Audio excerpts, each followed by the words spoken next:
बहू ने ससुर को बाहर गेट पर खड़े देखा तो अंदर आकर पति से बोली, लगता है बूढ़े को पैसों की जरूरत आ पड़ी है।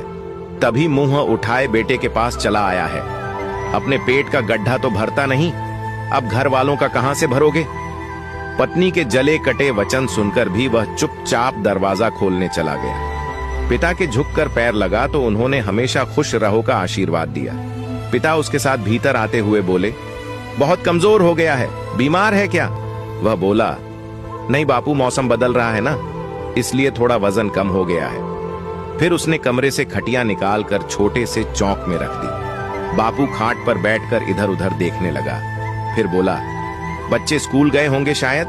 वह बोला, नहीं बापू, आज छुट्टी है, बाहर खेल रहे हैं। किवाड़ की ओट में खड़ी बीवी का दिल किया बोलकर बता दे कि कोई छुट्टी वृट्टी नहीं है।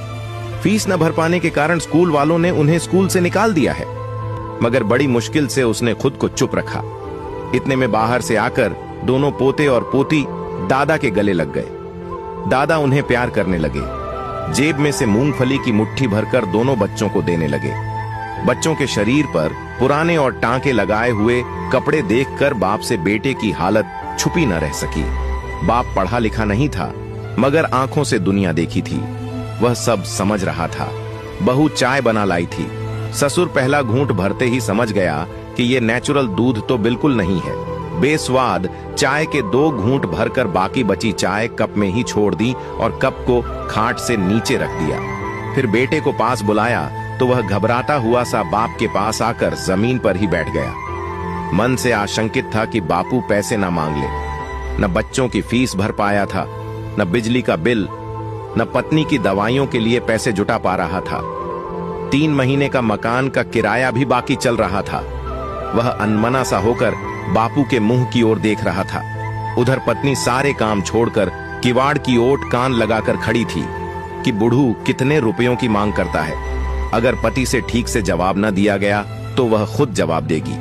कुछ देर सोचकर बापू बोला, इस बखत काम का बहुत लोड है, मजदूर भी महंगे हो गए हैं, इसलिए टाइम नहीं है। रुकने के लिए आज ही 4 बजे की ट्रेन से वापस जाऊंगा। 4 महीने से तुम्हारा कोई समाचार नहीं आया। तुम्हारी मां को बहुत फिक्र हो रही थी, इसलिए उसने मुझे जबरदस्ती यहां भेजा है। मैं तुम्हारा बाप हूं, मुझे मालूम है जब तुम परेशान होते हो तभी ऐसा करते हो। फिर पिता ने कमीज की अंदर वाली जेब से 500 रुपये की 2 गड्डियां निकालकर बेटे की तरफ बढ़ाते हुए कहा, रख लो।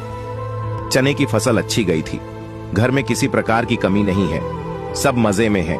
मगर तुम बहुत कमजोर लग रहे हो, ढंग से खाया पिया करो।